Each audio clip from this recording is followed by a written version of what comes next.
Tes tes, assalamualaikum. Suara saya masuk. Waalaikumsalam. Masuk, Bu. Bentar ya teman-teman, saya ingetnya kita udah kuliah kemarin. Berarti itu kelas yang satu lagi. Maaf banget ya. Terima kasih tadi udah di reminder. Kalau nggak di reminder kayaknya saya nggak inget. Sekali lagi mohon maaf karena kelupaan. Baik teman-teman, kita mulai perkuliahan kita dan ini materi terakhir ya di mata kuliah algoritma. Ini adalah algoritma kedua dalam proses sorting. Sebelumnya kita sudah belajar, ada yang masih ingat apa algoritma yang kemarin kita pelajari? Oh ya, saya maaf ya off cam karena internet lagi bapuk, di luar lagi ada Zoom juga. Ada Fadil.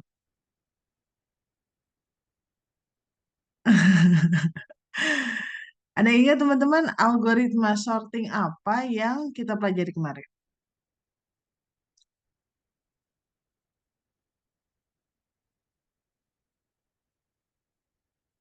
Salah satu tombol yang ada di stick PS. Masih ada nggak ya sekarang?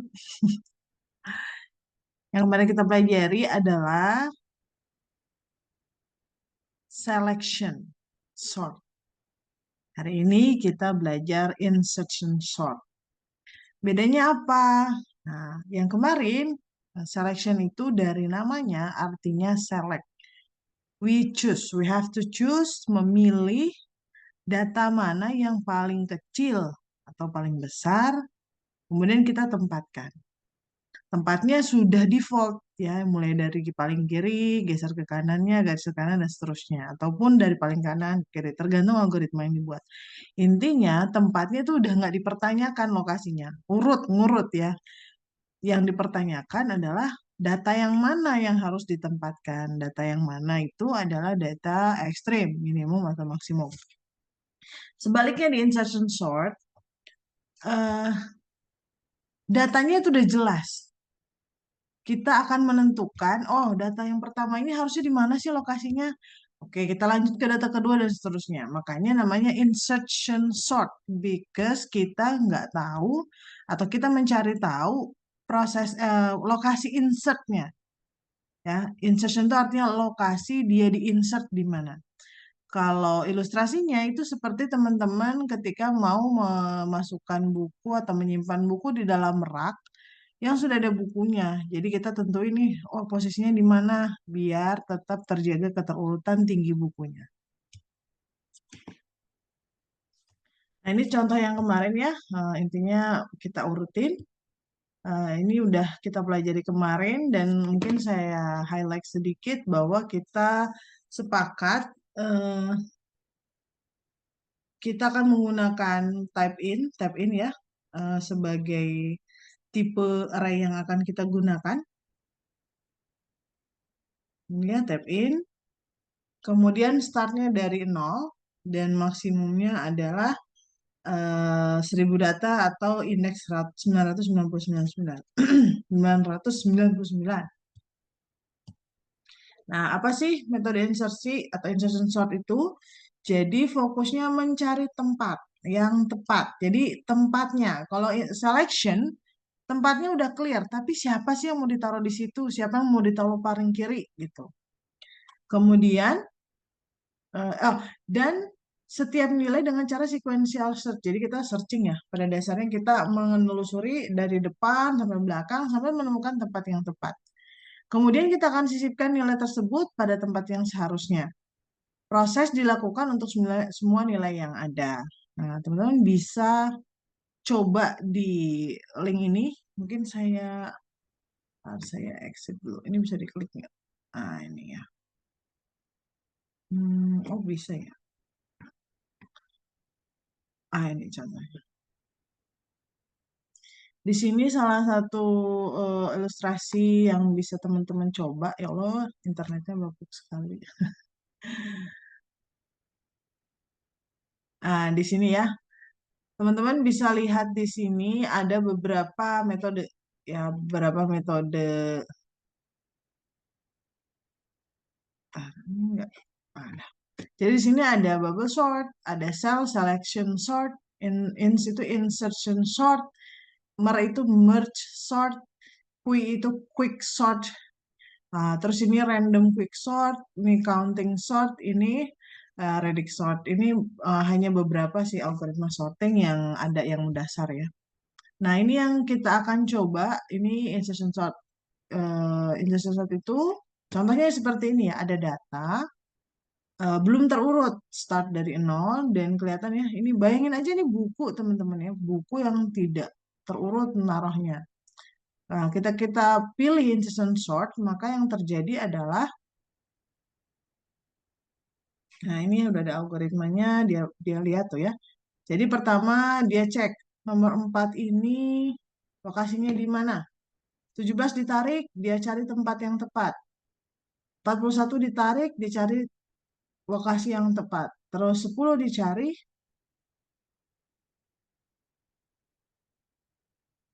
Nah, saya pause dulu ya. Tadi 10 data setelah 42 itu dicari. Oh, disisipin di antara 41 42 nggak sih? Oh, enggak. Disisipin antara 17 41 enggak? Enggak. Disisipin antara 11 dan 17 enggak? Enggak. Disisipin antara 4 dengan 11 enggak? Oh iya. Nah, sekarang saya mau tanya, kalau 42 ini udah kebayang ya, posisinya tetap. Nah, 45 juga tetap. Kenapa tetap? Karena lokasinya udah benar. Nah, saya mau tanya teman-teman, 27 ini akan dibandingkan apakah dia tepat berada di kanan 45. Salah. Kenapa salah? Karena urutannya dari kecil ke besar harusnya 27 ini lebih besar dari 45 atau sama dengan. Tapi karena ternyata tidak memenuhi syarat itu, bahwa harusnya dia lebih besar dari data di kirinya, maka dicek kembali ke data yang lebih kiri, yaitu 42. Apakah 27 lebih besar dari 42? Tidak, maka dibandingkan kembali. 45 digeser, 42 digeser, kemudian dibandingkan dengan 27, apakah 42 ini lebih kecil dari 27? Atau 27 lebih besar dari 42? Enggak, karena enggak 42 digeser kembali. Kemudian dicek lagi ke 41, oh ternyata 41 belum lebih besar, belum lebih kecil dari 27, digeser lagi. Tuh, kemudian pas 17 dibandingin 17, ingat ya 41 udah bergeser, jadi 4 ini kosong. 17 dibandingkan, ternyata 17 lebih kecil dari 27. Maka lokasi 27 yang tepat adalah di 4.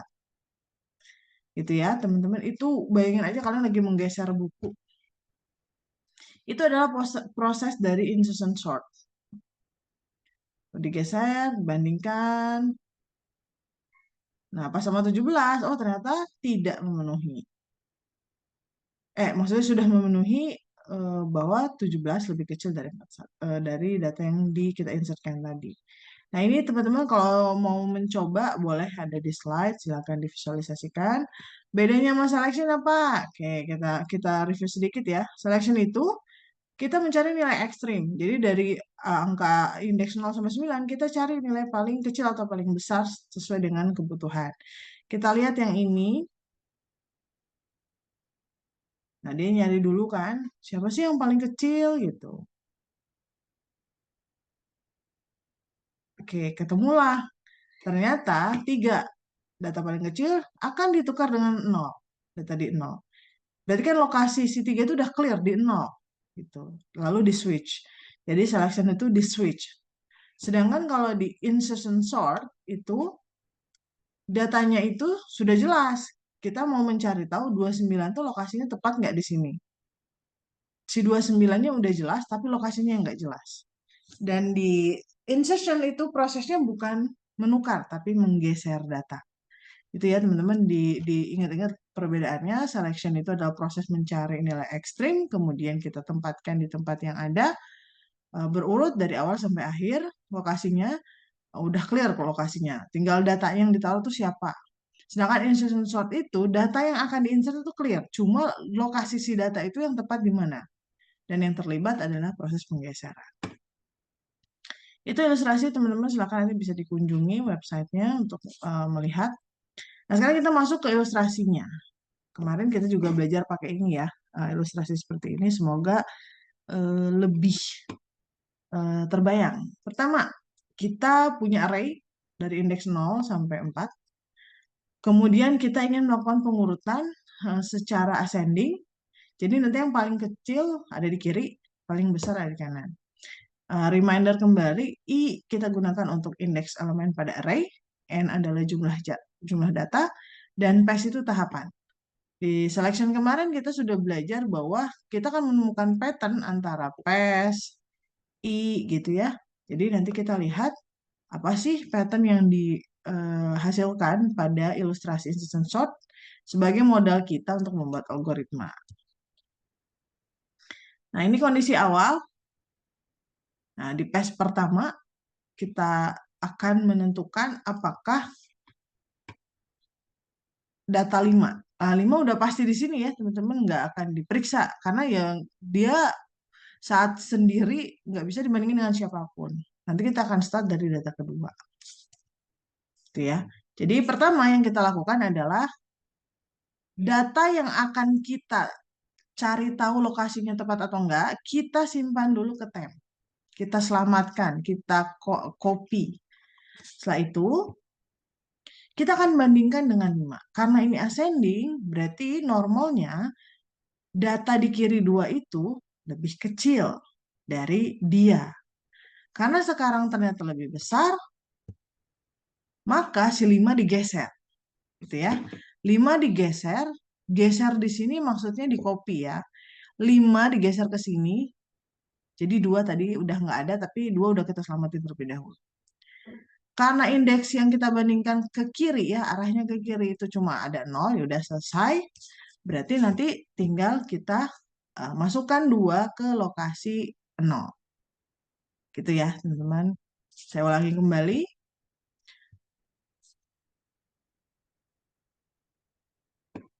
Concern kita di instruction sort itu startnya dari 1. Data pertama, data indeks 1 atau data kedua. Kenapa? Karena data pertama udah pasti tempatnya di situ, karena dia nggak bisa membandingkan dengan data yang sebelum dia, karena nggak ada.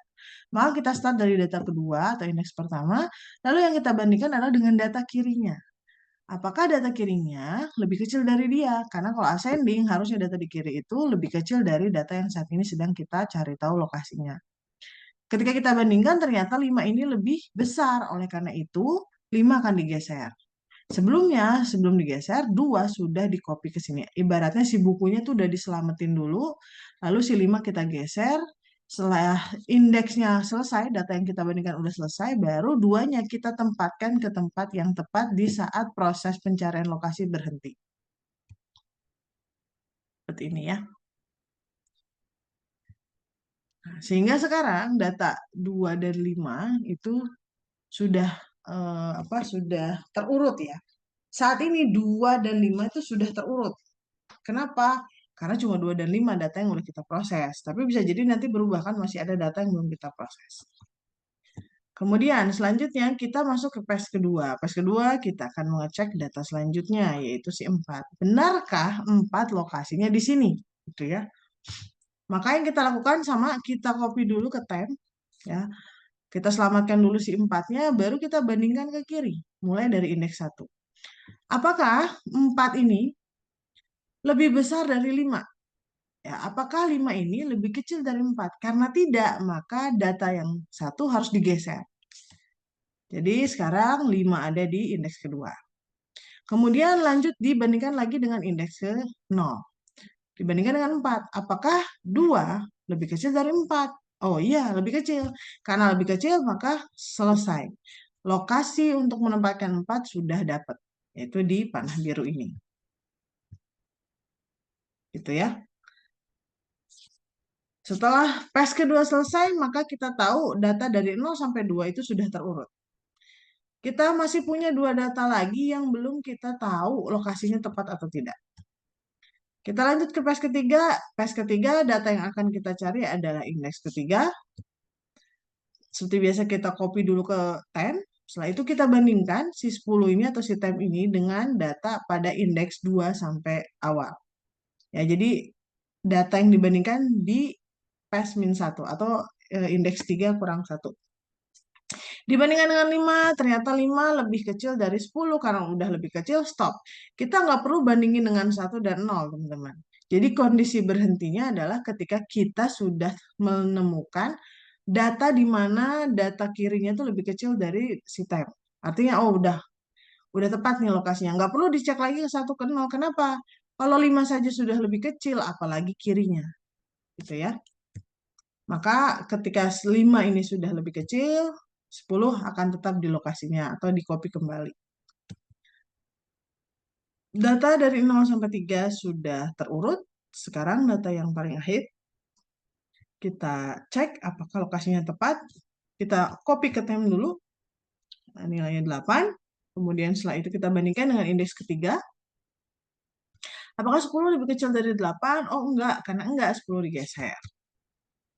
Kemudian dibandingkan lagi data indeks kedua yaitu 5. Apakah 5 lebih kecil dari 8? Iya, karena iya, maka stop proses perbandingan karena yang kiri dari 5 pasti lebih kecil. Maka kita masukkan 8 di indeks ketiga. Maka pada tahap KPS 4 ini semua data sudah terurut. Nah, seperti biasa teman-teman, kalian harus lihat polanya nih. Oh, hubungannya antara PES dengan proses yang ada di sini ya.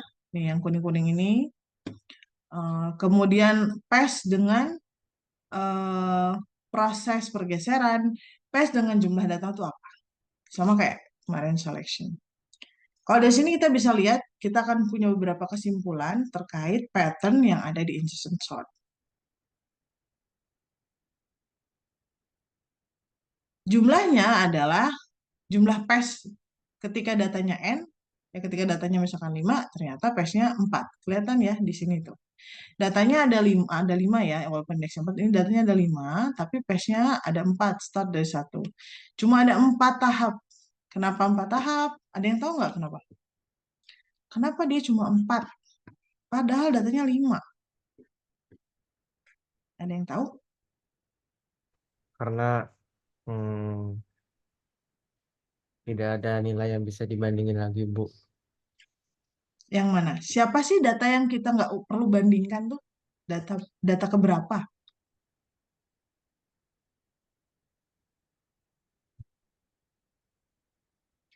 Syahril mau jawab nih kayaknya. Data keempat, Bu. Yakin. Tadi data keempat itu kan 10 ya? Sorry, kita ulang ya. Nih, data keempat itu kita proses loh. Tuh, 8 kita copy ke sini.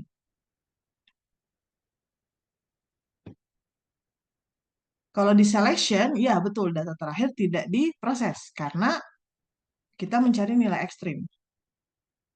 Oke, Erlangga menjawab via teks. Ya betul, ingat nggak tadi? Ketika data pertama, kita nggak melakukan pengecekan. Kenapa? Karena bayangin aja kalian punya satu buku, terus kalian mau ngebandingin dia tepat atau enggak ke kiri. Data pertama kan nggak punya data kiri ya. Nah, jadi kita start dari data kedua, ya indeks ke 1, data kedua. Jadi kalau teman-teman lihat ilustrasinya, ketika pertama kali memproses, yang kita tentukan lokasinya itu bukan si 5. 5 ini udah jelas. Pasti buku dengan tinggi 5 cm itu pasti paling kiri. Kenapa? Karena kita nggak punya pembanding. Dia data pertama. Ketika kita dikasih buku kedua yang panjangnya 2 cm, maka kita akan membandingkan dengan buku sebelumnya atau buku kiri gitu. Jadi proses pembandingan itu ke kiri. Sehingga startnya dari data ini. Yang ini tidak diproses. Yang ini diproses, yang ini diproses, yang diproses. Jadi cuma 4. Karena datanya 5 yang diproses 4, data pertama itu tidak diproses, itu yang menyebabkan jumlah PES itu adalah N-1. Ya kalau datanya 100, berarti jumlah PES-nya ada 99, karena data pertama tidak akan dilakukan proses perbandingan.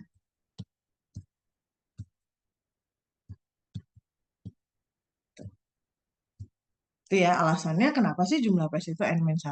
Sama teman-teman, selection juga N-1. Bedanya di selection itu data paling akhir yang tidak diproses. Kemudian setiap PES itu sebenarnya membagi array menjadi 2 bagian. Sisi yang terurut dan sisi yang tidak terurut.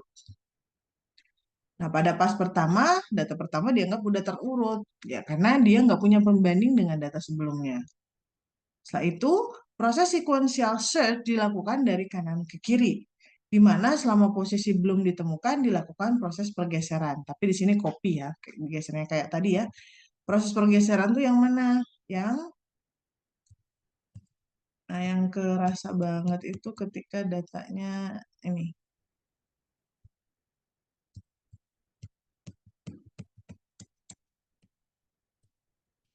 Nah, ini ya. Ketika sekarang kita masuk ke data kedua, 4 ini kita bandingkan dengan 5 karena 5 lebih besar, harusnya lebih kecil. Berarti 4 posisinya nggak tepat di sini. 5 digeser ke sini. Ini jadi 5. Itu proses geser ya. Kalau di sini ternyata angkanya masih lebih besar, ya digeser terus hingga indeks terakhir. Bayangin aja lah teman-teman lagi suruh ngerapihin buku, tapi dari kiri bukunya dibanding-bandingin. Setiap ada buku baru, tambahan buku baru dibandingin data ke kiri, bener nggak sih lokasinya di situ? Diselip-selipin gitu ya.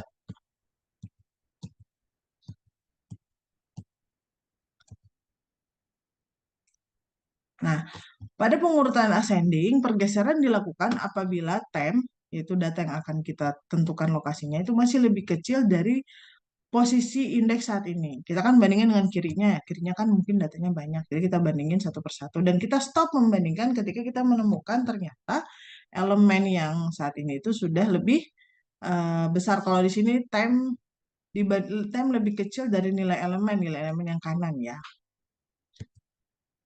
Nah, apabila tem sudah lebih besar dari nilai elemen, maka tem disisipkan setelah nilai elemen. Gitu ya. Kalau kayak tadi saya 8 akan berhenti ketika dia sudah bertemu dengan data kirinya 5. Karena 5 itu lebih kecil. Gitu. Jadi udah nggak mungkin dibandingkan. Tem selalu disisipkan ke indeks ke 0 apabila telah dilakukan pergeseran pada elemen pertama tersebut. Ya, jadi maksudnya kalau udah sampai ujung, kita masih belum menemukan data lebih kecil, ya berarti lokasinya di sana. Jadi nanti kondisi berhentinya adalah ketika dia sudah sampai ke indeks ke 0 perbandingannya dan time sudah lebih besar dari nilai elemen. Algoritmanya variasinya tergantung, kalian mau mulai dari kiri boleh, mau dari kanan boleh. Yang pasti pembandingnya itu berlawanan ya. Ketika kita mulai dari kiri, maka data itu akan bukan berlawanan, sejalan. Ketika kita mulai dari kiri, kayak yang contoh tadi, maka setiap kali ada data yang akan kita tentukan lokasinya, kita bandingkan ke arah kiri juga. Nah, kalau kita mulai dari kanan, ya nanti dibandingkan ke arah kanan juga. Nah, ini contohnya kita coba matriks 5x5. Kita akan lakukan pengurutan dengan descending. Descending ya.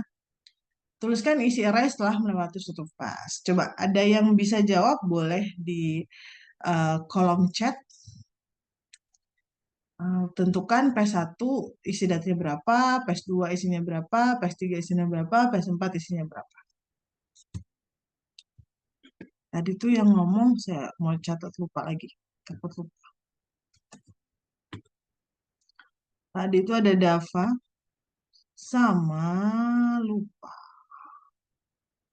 Erlangga dan agak-agak ingat namanya. Syahril.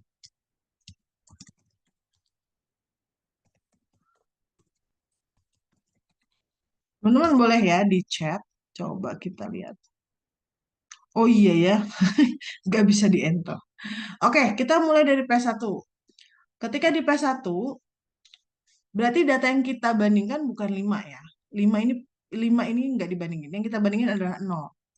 Karena ini descending itu artinya menurun ya.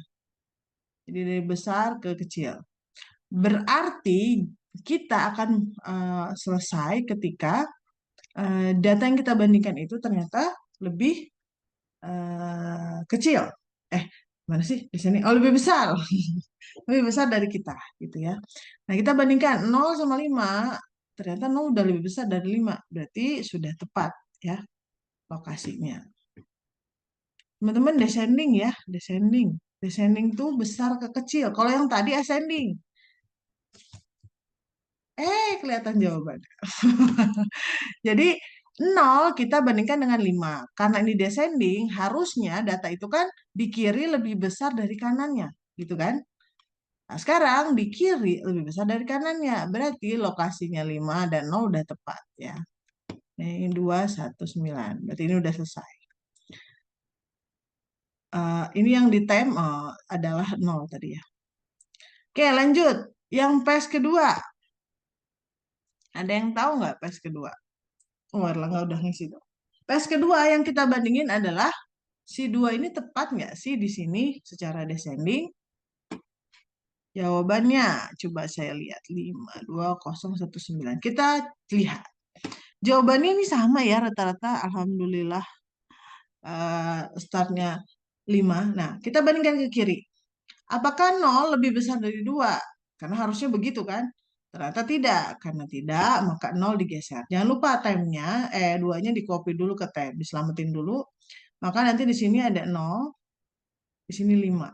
Nah, ini anggap aja masih 0 nih. Tapi kan karena udah digeser, jadi anggap aja kosong. Kemudian dibandingkan lagi tuh si time dengan si 5. Apakah 5 lebih besar dari 2? Iya, karena sudah berhenti. Maka 2 akan dimasukkan ke sini. Gitu. Jadi urutannya adalah 52019. Good, teman-teman. Selanjutnya, karena ini sudah terurut, kita akan memikirkan lokasi dari 1. Maka PES ketiga isinya adalah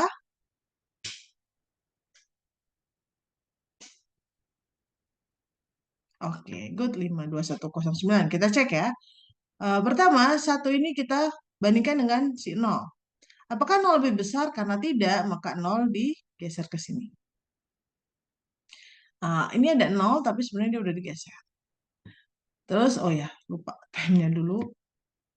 Kemudian kita bandingin, apakah time yaitu 1, 2 data yang sekarang kita evaluasikan ini ya.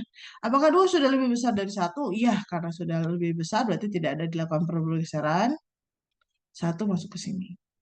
Sehingga datanya sekarang adalah 5210 sudah terurut.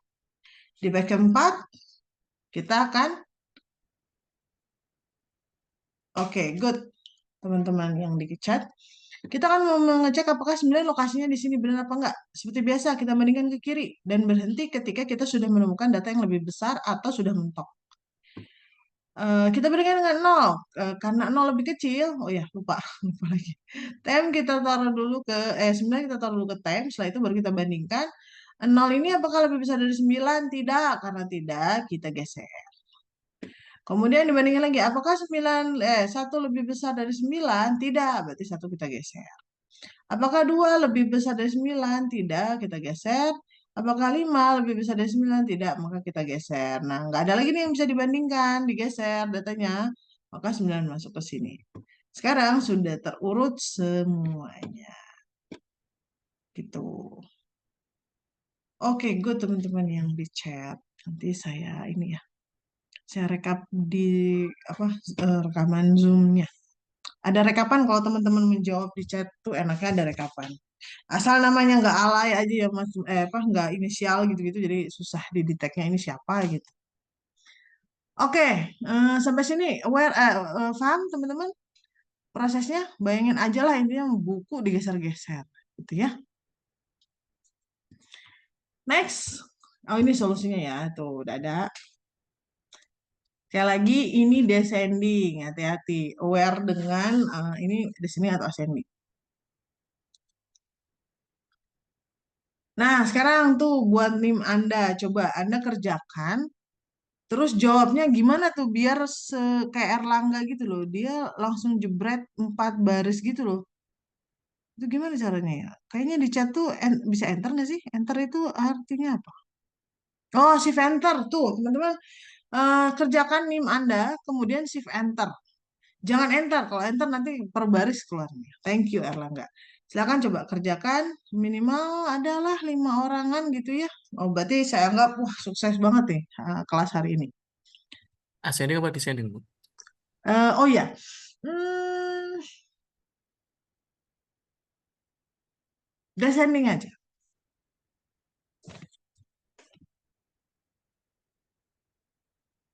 Descending, silahkan bikin matriks 10 kali 10 langsung aja lah kalau di chat mah ya. Intinya jawaban Anda, nggak tahu NIM kalian berapa? Banyak ya. NIM kalian banyak ya. Cancel teman-teman, NIM kalian terlalu banyak. Saya kasih angka aja deh. Kalian yang lakukan sendiri, saya pengen lihat jawabannya.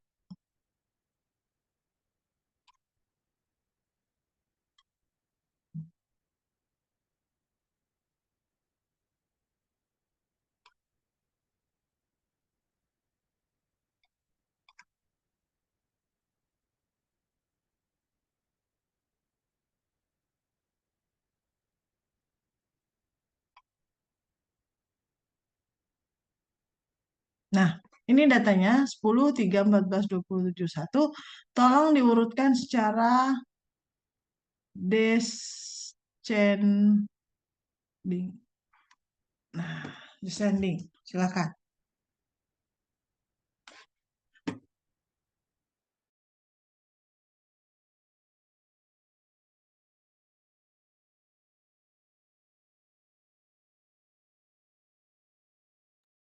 Yang ini 10 ya, teman-teman. Ini tes 10.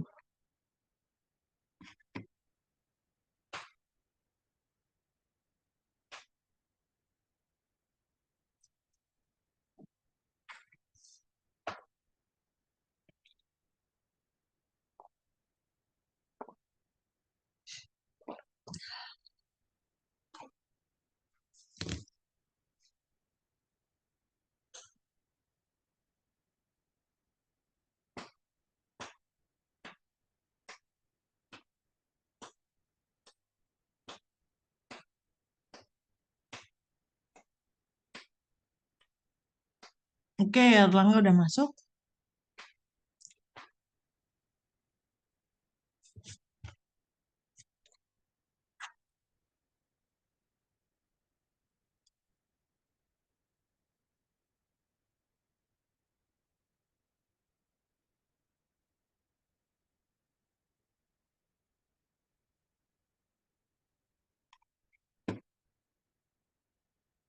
Oke, Ridwan sudah, Yuri sudah, masuk, Sahril juga sudah. Kayaknya Sahril datanya kurang, Mas. Angka satunya kelewat kayak.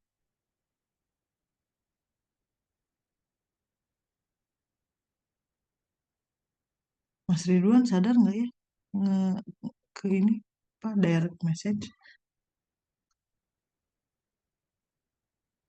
Harusnya direct message ya, biar nggak kelihatan jauh. Oke, udah 1, 2, 3, 4 ya yang jawab. Satu lagi dong, satu lagi. One more, one more. Ini ada yang kurang tepat nggak?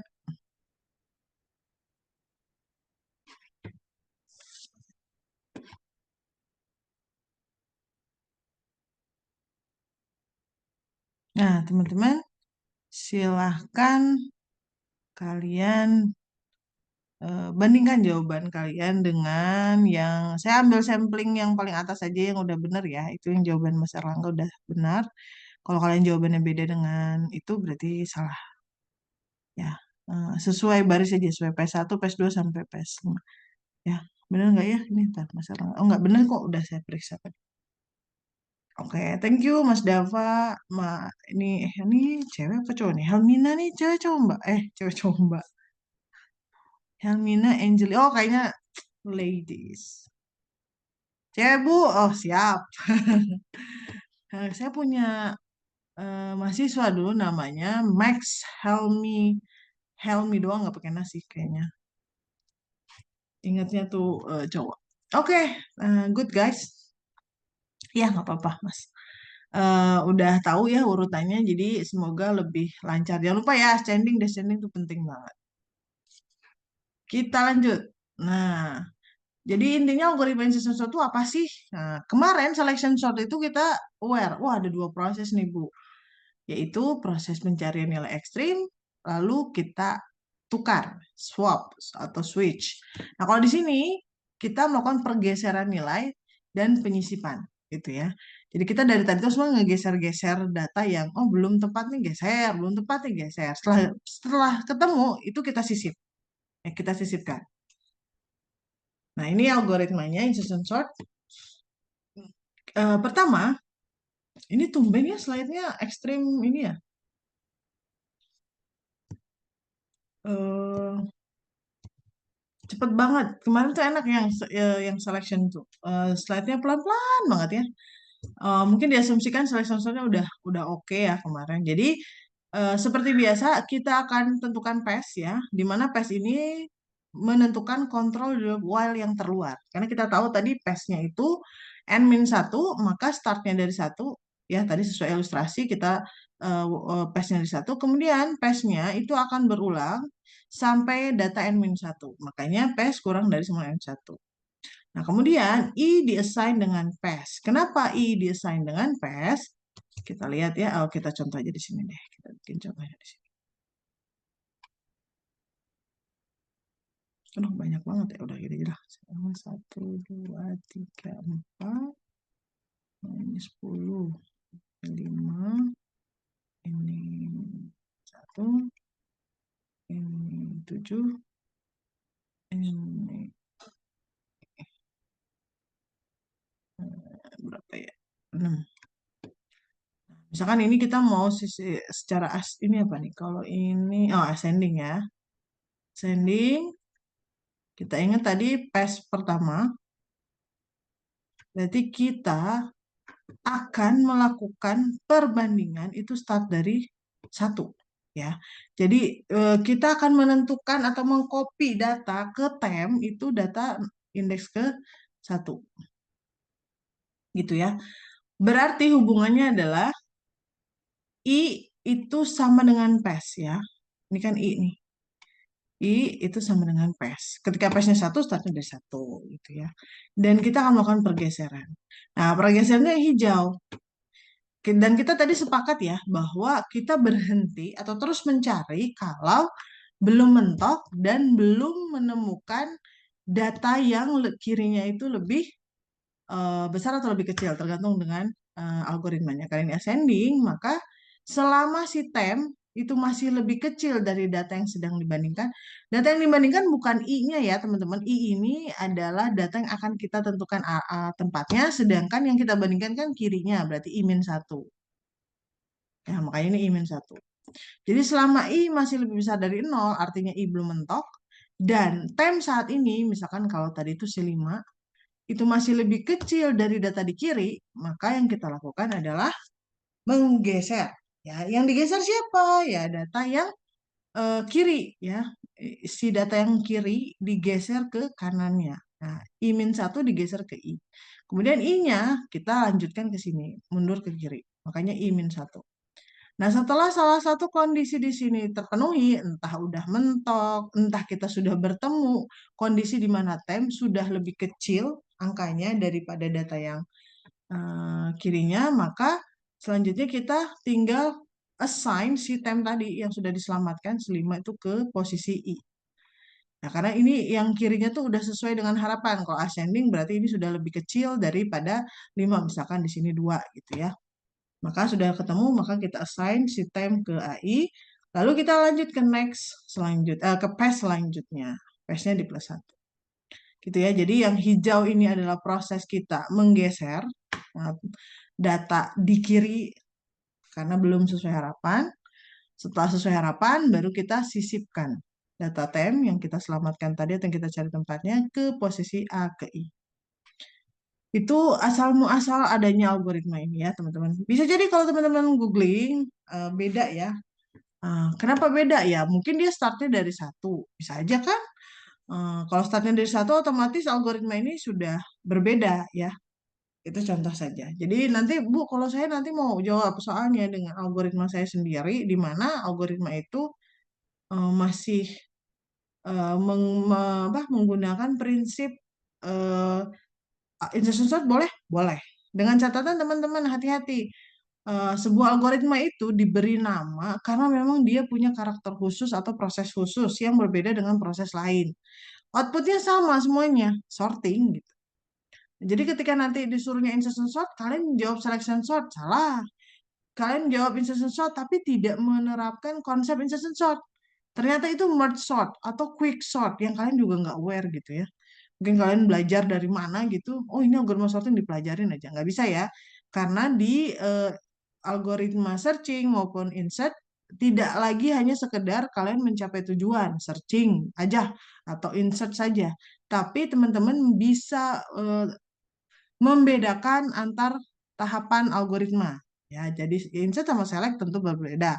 Yang searching, sequential search sama binary tentu berbeda. Nah, nanti teman-teman di semester selanjutnya kalian akan bertemu dengan algoritma-algoritma yang punya nama, di mana kalian nggak boleh asal ubah algoritma itu. Jadi mau nggak mau kalian harus memahami pola, pattern, ataupun ide yang ada di balik algoritma tersebut. Tujuannya apa sih teman-teman, kok kenapa sih Bu sampai diajarin banyak banget algoritma sorting? Kan outputnya cuma satu, intinya nge-sort.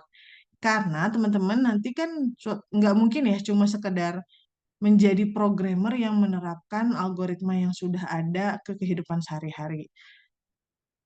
Kalian juga akan dimintai, ya kalau udah skala besar ya, disuruh memilih. Ya oke, kata kamu sorting banyak, ada 10 metode. Pilih yang mana yang paling efisien. Nah, itu muncul tuh eh, proses perbandingan. Nah, kalau nggak tahunya algoritmanya cuma satu, apa yang mau dibandingin? Makanya nanti kalian kalau kuliah di IF akan bertemu banyak sekali jenis-jenis algoritma baru ya. Nanti kalian akan bertemu searching tuh banyak, sorting juga banyak di mata kuliah strategi algoritma. Sebelum strategi algoritma, kalian diajarin dulu emangnya kalau sama-sama untuk sorting bedanya di mana. Nah, nanti kalian belajar yang namanya complexity. Menghitung keefektivitasan atau resource yang diserap oleh sebuah algoritma. Outputnya sama sorting, tapi yang satu kalau datanya sangat besar itu kerasa banget, yang satu itu bisa 2 hari runningnya ya, baru menghasilkan output tuh 2 hari kemudian. Ternyata algoritma yang satunya lagi di running 5 menit keluar hasilnya. Nah tentu kalian akan memilih yang 5 menit. Nah, gimana tuh biar bisa punya skill ataupun knowledge tentang itu ya kalian harus tahu cara menghitung keefektivitasan atau kompleksiti dari sebuah algoritma gitu ya. Nah, sekarang balik ke pertanyaan yang di awal ya. Kita mau gunain selection sort. Tapi datanya record ya, hati-hati tinggal dimodifikasi aja. Kalau ini kan asumsi array isinya cuma 1 buah angka. Maka kalau ini adalah tipe bentukan dan yang kita sorting adalah GPA. Maka ya fokus ke perbandingan GPA-nya. Namun yang digeser adalah seluruh data. Gitu ya, ini contoh, ini adalah deklarasinya. Nah ini, ya kemarin sama kayak selection ya. Diurutkan secara IPK, terserah mau ascending atau descending. Sorry, ini itu ascending ya, ascending atau besar. Kemudian modifikasinya dikit. Kenapa dikit ya? Karena cuma membandingkan IPK. Jadi tadinya 1 angka jadi beberapa. Nah, gitu ya. Nah, lihat nih ya. Yang ini dot GPA yang kita bandingkan harus pakai dot. Ya. Ketika memindahkan ya seluruh data ya jangan dipakein dot di sini. Itu untuk mengurutkan data yang jenisnya tipe bentukan atau record. Oke, kita latihan soal teman-teman. Nah, buatlah program yang akan menerima masukan berupa kumpulan angka. Kalian kalau mau nanya langsung nanya aja ya teman-teman. Jangan sungkan. Buatlah program yang menerima masukan berupa kumpulan angka, kemudian menampilkan median atau nilai tengahnya. Nah ini median. Terus masukan terdiri dari 2 baris. Baris pertama adalah banyaknya angka, sedangkan baris kedua adalah angka-angka yang dipisahkan oleh spasi. Keluaran berupa sebuah bilangan menyatakan median dari kumpulan angka tersebut. Gunakan subprogram untuk pengurutan dan pencarian posisi median. Berarti teman-teman harus bikin subprogram yang isinya mengurutkan dan yang kedua subprogram untuk mencari posisi median. Di sini udah clue banget tuh ya. Oh, berarti tahapannya urutkan dulu baru kita cari posisi median. Median itu nilai tengah ya. Jadi contoh 5 ini artinya jumlah data, ini data dari user, maka mediannya adalah 3. Ada yang tahu nggak kenapa mediannya 3? Karena di sorting dulu Bu, data ini 1, 2, 3, 4, 5, jadi nilai tengahnya 3. Good, gitu ya. Jadi kita sorting dulu, baru kita nyari nilai tengahnya. Yang ini 4,5. Kenapa 4,5? Setelah disorting nggak ada nilai tengahnya, ada 2 nilai tengah ditambah habis itu dibagi sama 8 jadi hasil 4,5. Oke. Jadi ini kalau diurutkan 1, 2, oh ini 3, 4, 5, 6, 7, 8. Ini ada 8 data, terus kita ketemu tengahnya yang ini ya. Terus dibagi 2 ya. Oke, udah tahu jawabannya. Berarti kalau disuruh menjawab, teman-teman bikin function subprogram. Kira-kira ascending atau descending? Ngurutinnya.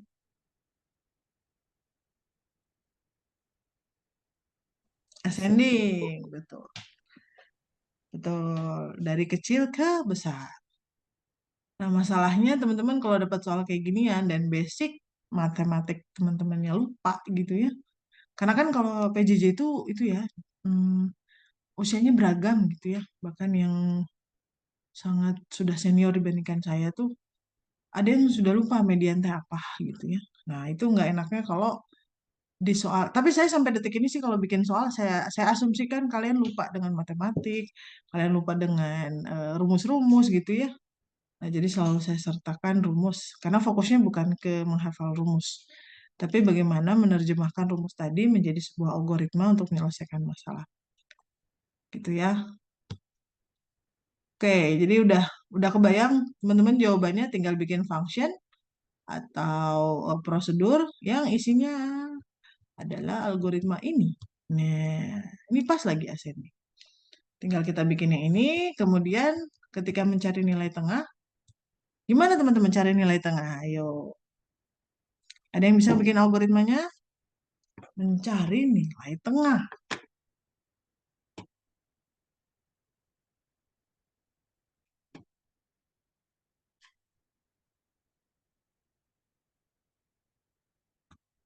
Apa yang kita lakukan? Yang kita lakukan setelah disorting tentunya ingat ya kita punya n. Ya, jangan lupa kita tuh punya n. N itu jumlah data. Oh, di sini nggak ada ya. Nah, jadi kita harus tahu dulu jumlah datanya berapa. Baru teman-teman kalau dia ternyata ganjil, maka gampang tinggal langsung tembak jumlah data di apa teman-teman biar dapat tengahnya. Misalkan ini 1, 5, 2, 4, 3. Salah. 1, 2, 3, 4, 5. Nah, ini kondisi awal sebelum disort. Ini setelah disort. Nah, gimana cara tahu atau algoritmanya apa? Untuk mengetahui, oh ini loh nilai tengahnya. Proses apa yang teman-teman lakukan? Input dari function itu adalah array ini pastinya ya. Ada yang tahu?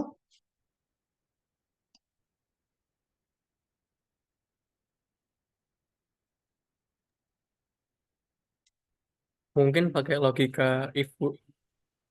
Boleh? Jadi nanti kalau misal jumlah dari datanya itu ganjil, Hmm. maka langsung aja gimana ya? Kalau jumlah data itu kalian lihat dari mana?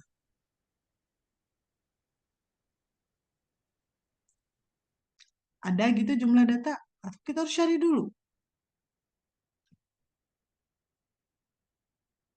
Ini ya, kelihatan nih di sini nih.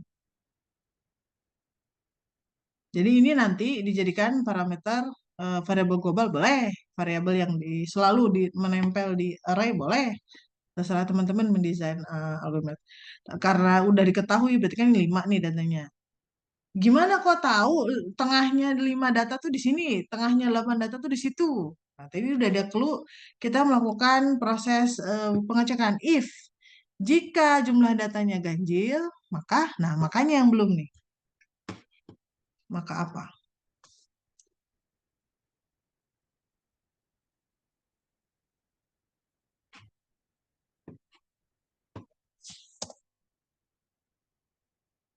Maka ini nggak bisa nambah teks ya. Oh, salah. Bentar, saya coba di zoom-nya. Mana zoom?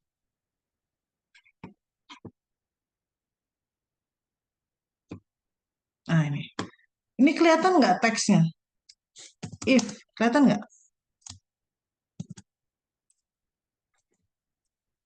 Kelihatan, Bu. Oke. If, misalkan jumlah data itu ditaruh di variabel n. If n apa-apa artinya ganjil. Masih ingat nggak?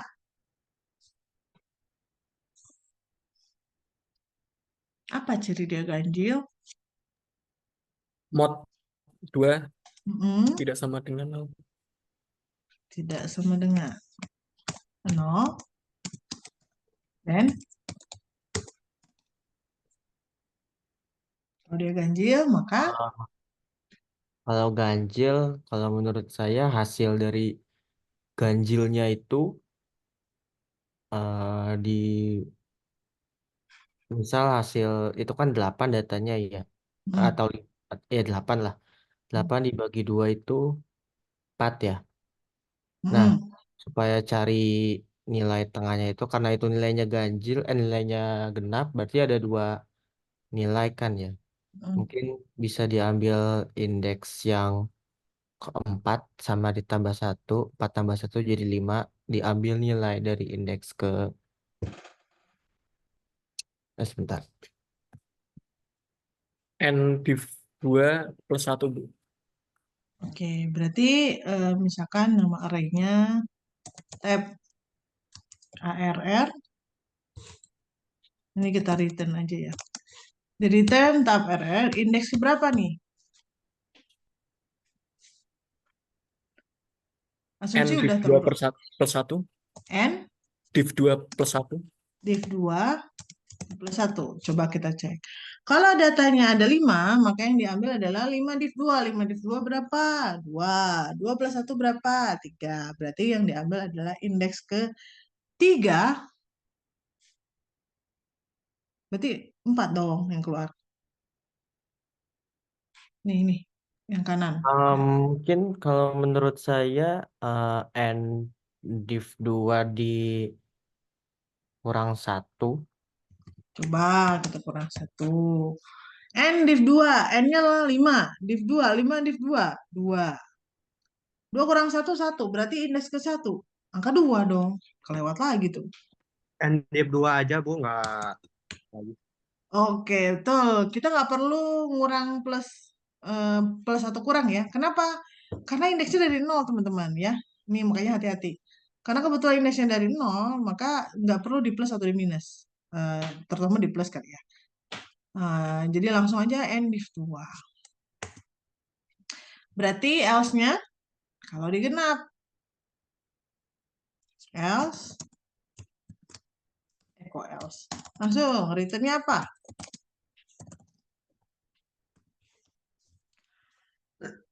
Return-nya apa? Aduh, ada spasi. Return-nya adalah kita jumlahkan dua buah value. Pertanyaannya, dua buah value itu indeks berapa dengan berapa? Lalu N kita div bagi 2. 2 N div 2 habis itu Hmm. dikurang 1. Mm-mm. N-nya di div 2 dulu, hasilnya dikurang 1 Hmm. ditambah N div 2. Gitu bukan?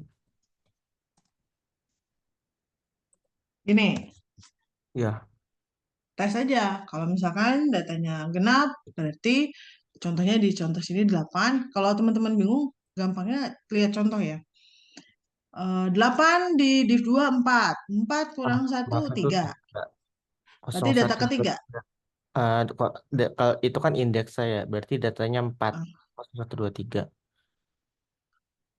Contohnya kalau ini nih, yang 8 aja. Simpelnya yang 8. Ya, yang 8 kan di sorting dulu ya, dari Betul. sampai 8. Terus Mm-mm. N div 2 itu 4. 4 Mm-mm. kurang 1 itu 3. Itu Berarti indeks ketiga. indeks ya, 012 indeks ketiga itu 4. Terus Mm-mm. tambah N div 2 itu hasilnya 4. Berarti indeks keempat. indeks keempat itu 5. Data kelima, betul. Ya, 4 tambah 5 habis itu dibagi 2 kalau mau. Oke. Alah, udah nggak bisa diedit ini. Ya, saya tambahin di sini aja ya. Div 2. Jangan lupa ininya proses penambahannya dikurung dulu karena nanti takutnya ke div. Alah, nggak bisa ini. Ya udahlah. Jangan lupa di div 2. Gitu ya, teman-teman. Itu proses kita mencari nilai tengahnya. Dengan catatan sudah terurut dan asumsi sekali usernya nggak menginputkan satu buah nilai saja gitu ya. Kan bisa aja ya. Oke, kita lanjut soal selanjutnya. Ini saking banyaknya. Ini dia. Gimana ngilangin? Soal himpunan. Nah, himpunan adalah kumpulan objek yang berbeda di mana tidak ada duplikasi objek. Dan objek tidak harus dalam urutan tertentu. Diberikan dua buah himpunan. Program di bawah ini akan memeriksa apakah kedua himpunan tersebut sama atau berbeda. Lengkapi agar program dapat bekerja dengan benar. Contoh interaksi, underline berarti input. Ini contoh, anggota himpunan 1 adalah 824154, anggota himpunan 2 824151. Pertanyaannya, himpunan 1 sama dengan himpunan 2. Jawabannya adalah true. Bentar, kok true? Oh, intinya bukan urutannya ya, bukan ini kan urutannya beda, tapi secara jumlah membernya, frekuensi datanya itu sama. Nah, enggak, ini salah deh, bentar, saya kok agak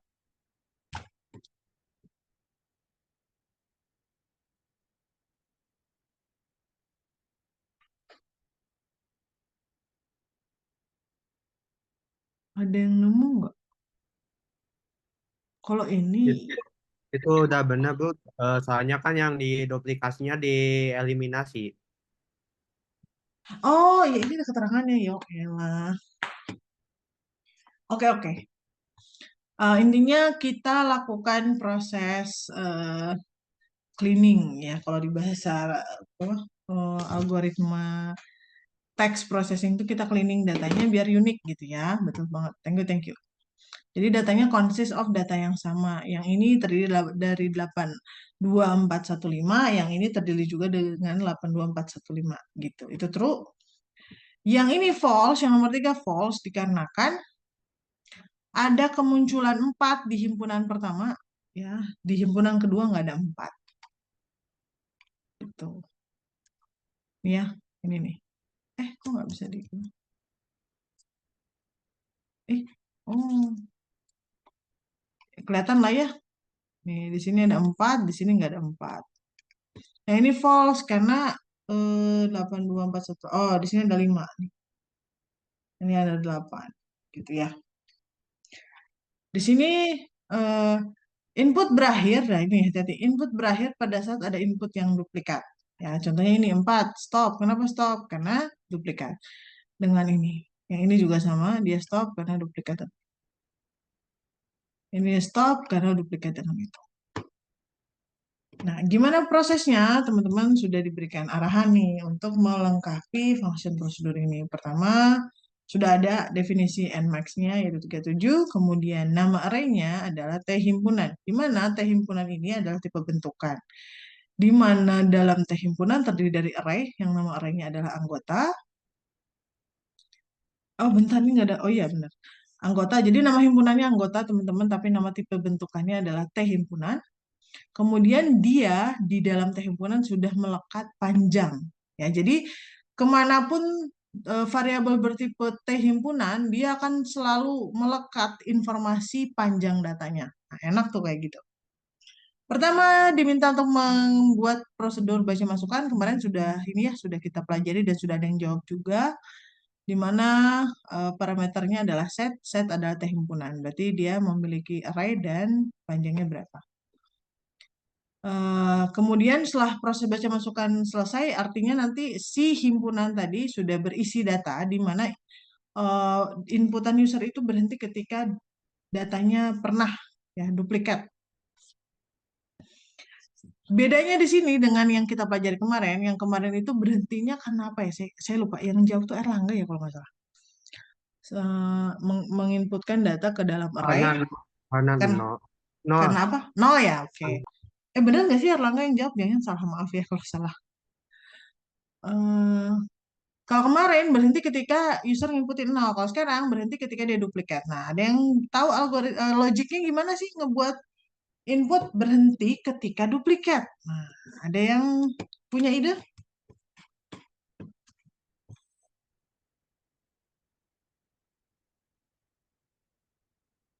Gimana buat algoritmanya? Logiknya aja dulu, idenya. Misalkan nih 8 masuk, diapain sih 8?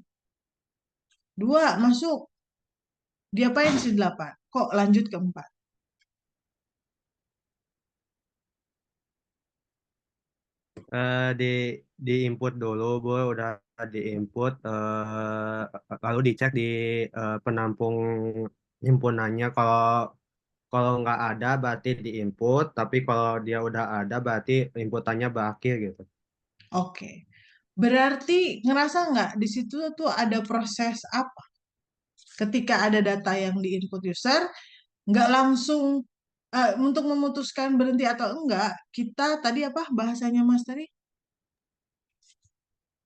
Kalau ada duplikat, kalau ternyata yang angka yang diinput udah ada, maka berhenti. Tapi kalau dia belum ada di himpunan, maka dia nge-input ke penampung himpunannya, terus dilanjut input lagi gitu. Nah, ini fungsinya. Pertanyaan saya, kira-kira di dalam ini sebenarnya proses apa ya? Proses loop, Bu. Betul, ada loop, tapi ngapain dia? Loop ngapain sih dia? Sorting, Bu. Yakin? Function ada. Mengembalikan true apabila X ada. Ngecek satu persatu elemen di dalamnya, di dalam Ah, setnya. itu ingat nggak itu proses apa? Pakai if, Bu. Iya betul, pasti ada if. Maksud saya, ini tuh salah satu materi di algoritma yang sudah kalian pelajari. Proses apakah itu? Searching. Betul sekali. Ini searching ya, teman-teman. Makanya nih hati-hati ketika nanti ada soal, terus bahasanya tidak selalu mencirikan sorting gitu, tidak selalu dengan searching. Nah, kalau kalian aware ini searching, langsung tuh teng kepalanya, oh iya, saya udah belajar sequential search, udah familiar ya, langsung jawab aja bentuknya sequential search. Jadi nanti kita akan menggunakan function ada di mana proses function ada ini adalah searching, hasilnya adalah boolean. Kemudian setelah kita ketemu nih, oh ada ternyata atau true, maka kita akan berhentikan proses baca masukan. Artinya function ada ini akan dipanggil di dalam prosedur baca masukan. Dialah penentu proses input itu lanjut atau berhenti. Setelah itu ada prosedur urut. Nah, ini prosedur urut. Saya mau tanya teman-teman, kenapa kita butuh pengurutan untuk kasus ini? Untuk ngebandingin ketika dicek indeksnya antara himpunan A sama yang B. Contoh nih ya, 8. Kita urut, misalkan tadi dimintanya urut apa nih di sini? Di sini, oh bebas. Oke, berarti misalkan ini kita urutkan descending ya. 8, 5, 4, 2, 1. Kemudian yang ini 8, 5, 4, 2, 1. Ini enggak dihitung teman-teman ya, karena ini pemberhenti saja. Iya kan ya? Ntar, ada statement nggak? Ntar, saya lihat dulu ya proses input. Input itu dianggap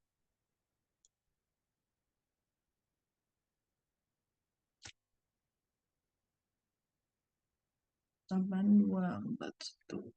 Oh iya, tidak dimasukkan ke data ya, jadi dia dianggap pemberhenti saja. Nah, kita urutkan ya kayak gini ya hasilnya ketika diurutkan. Yang ini yang false ya. Contohnya 8, terus 4, terus 2, terus 1. Yang ini kita urutkan, ini enggak dihitung ya. 8, 5, 2, 1. Nah, nanti ketika kalian bandingin, ketemu ada yang berbeda. Gitu.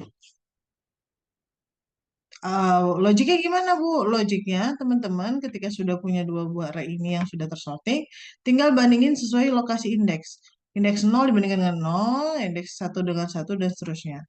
Loop perbandingan akan berhenti ketika kalian menemukan ada yang berbeda, maka langsung return false. Atau ketika dia sampai indeks terakhir, tandanya yang dia return true. Artinya sampai indeks terakhir masih sama, ya tandanya dia sama. Itu ya, itu proses perbandingannya nanti bikinnya. Jadi urut tinggal kalian panggil algoritma selection insertion karena di sini diminta insertion. Nah, hati-hati teman-teman. Ketika nanti kalian assessment itu pasti di state selection atau insertion. Jadi hati-hati dibaca ya.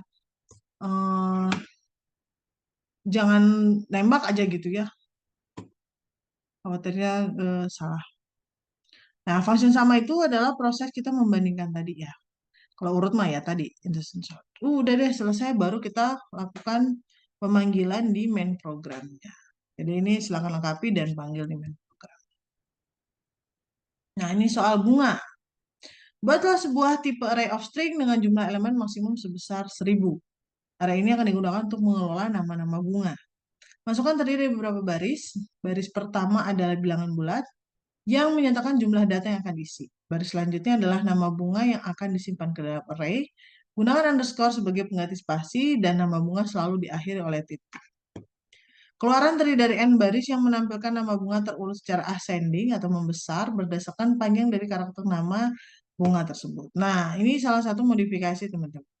Jadi yang kita sorting itu bukan datanya, tapi jumlah data dari setiap baris gitu ya. Ini contohnya kita akan menginputkan 7 buah nama. Pertama mawar, titik, lili, kertas, forget me not, Kamboja, anggrek, rafflesia. Ada ya bunga forget me not? Ada ya? Atau typo? Nah, setelah itu kita lakukan proses sorting jumlah karakter dan akan muncul lili menjadi paling pertama kalinya dia 4, mawar itu 5, kertas ini 6, Kamboja ini 7, anggrek ini 7, rafflesia itu banyak lah pokoknya. Forget me not itu paling banyak. Jadi seperti ini. Ada yang punya ide nggak caranya gimana?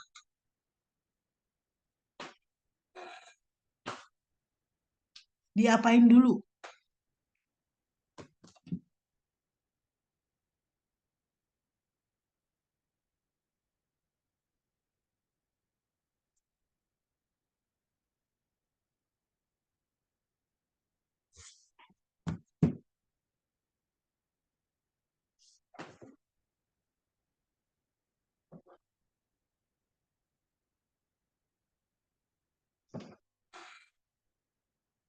Oke, di sini sudah dikasih.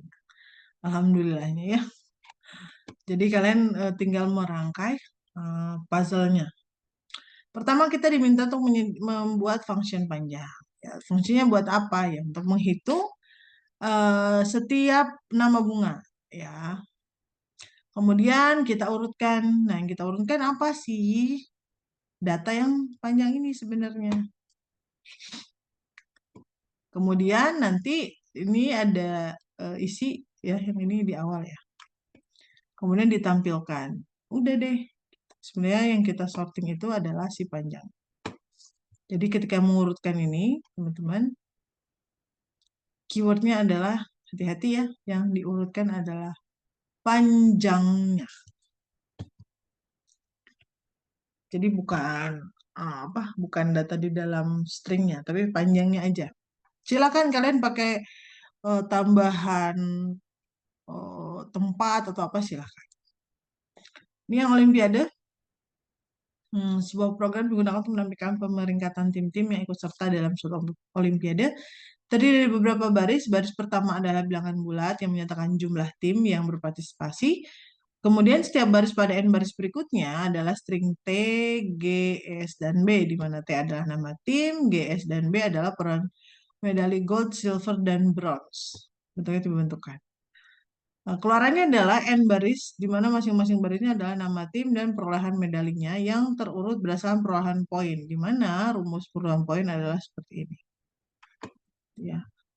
Contohnya ini ya, 848 yaitu MPVH, sedangkan ketika di sorting MPVH ada di urutan ketiga. Kenapa? Karena yang diurutkan sebenarnya poinnya. Jadi teman-teman harus ngitung poin dari setiap baris baru lakukan proses sorting. Nah, sudah ada juga nih teman-teman yang diminta. Sudah ada pula nih keyword manggil siapa dulu, siapa dulu, siapa dulu. Udah deh teman-teman, itu silakan teman-teman coba ya.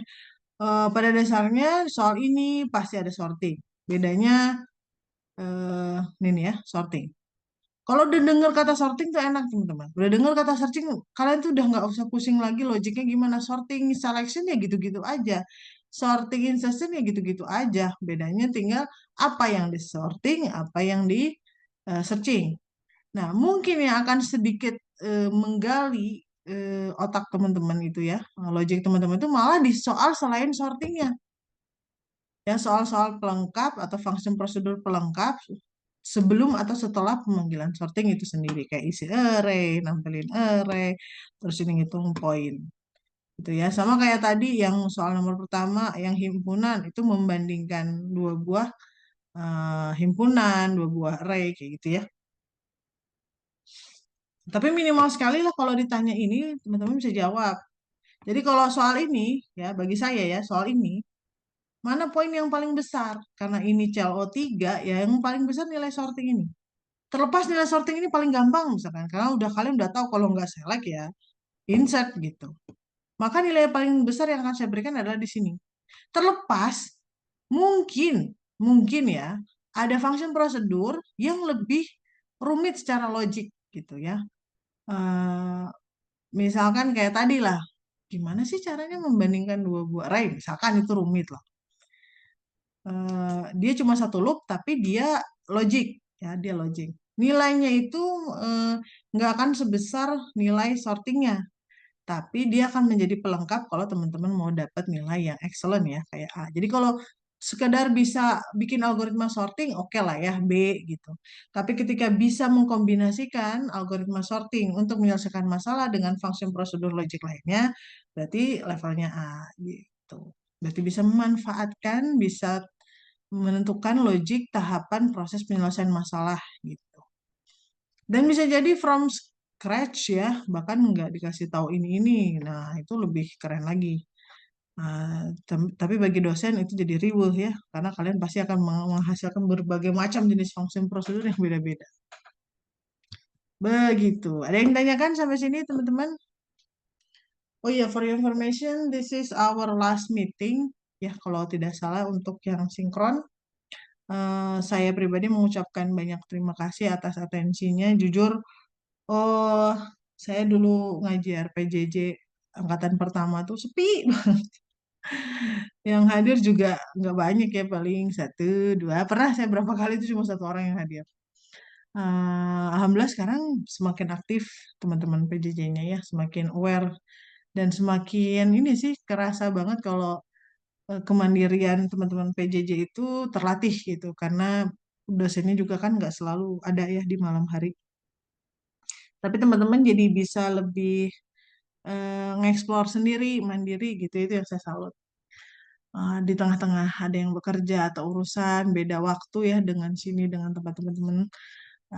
Saya saya ucapkan terima kasih atas perjuangan perkuliahannya di PJJ ini. Saya yakin tidak mudah.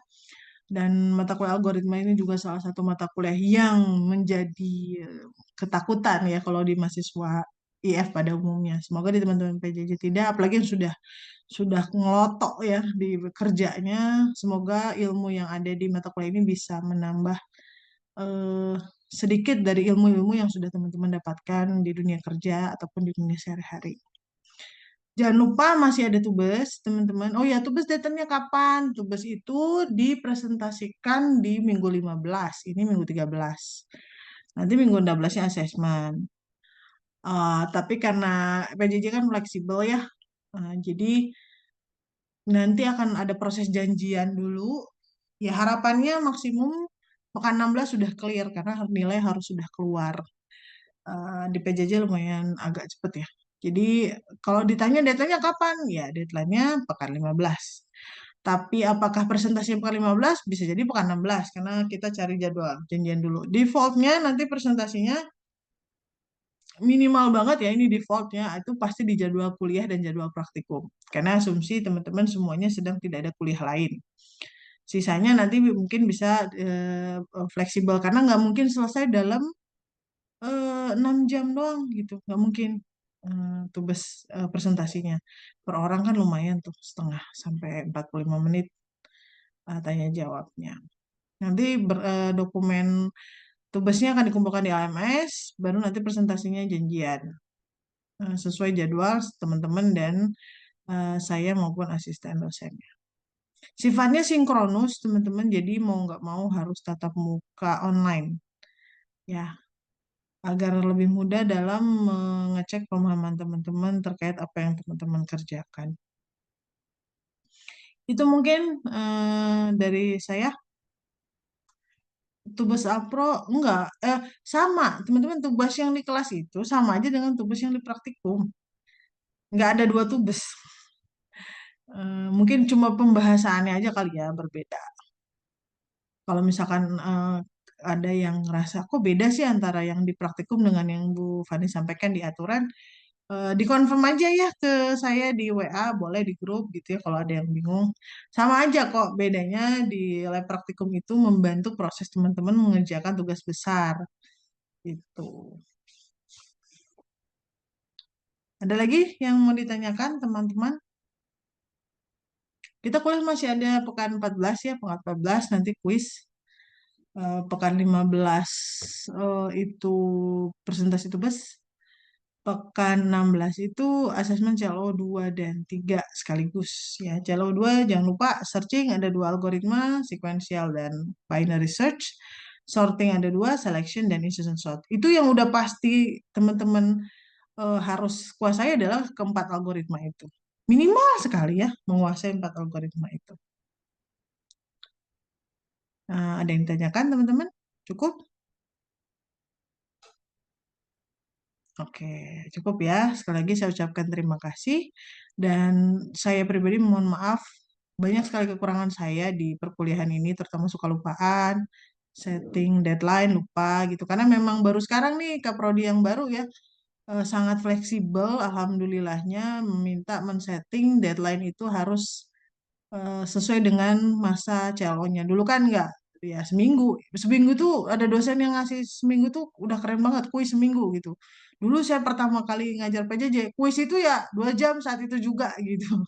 Jadi nggak ada fleksibilitas. Alhamdulillah sekarang jauh lebih fleksibel dengan kondisi teman-teman PJJ. Mohon maaf apabila LMS-nya belum terlalu bisa cepat beradaptasi. Saya masih agak bingung karena saya megang beberapa kelas PJJ. Jadi suka kelupaan, rasanya udah di-setting, ternyata lupa gitu ya. Belum ke-setting di kelas yang satu lagi. Terima kasih atas atensinya. Sekali lagi mohon maaf apabila banyak kesalahan. Sukses selalu untuk perkuliahan, tugas, dan pekerjaan teman-teman semua. Assalamualaikum warahmatullahi wabarakatuh. Selamat malam, sehat-sehat selalu teman-teman. Terima kasih. Terima kasih, Bu. Terima Terima kasih, kasih, Bu. Terima kasih, Bu. Terima kasih, Bu. Selalu ya, Bu. Ya, Terima sama-sama. kasih, Bu. Izin saya N ya.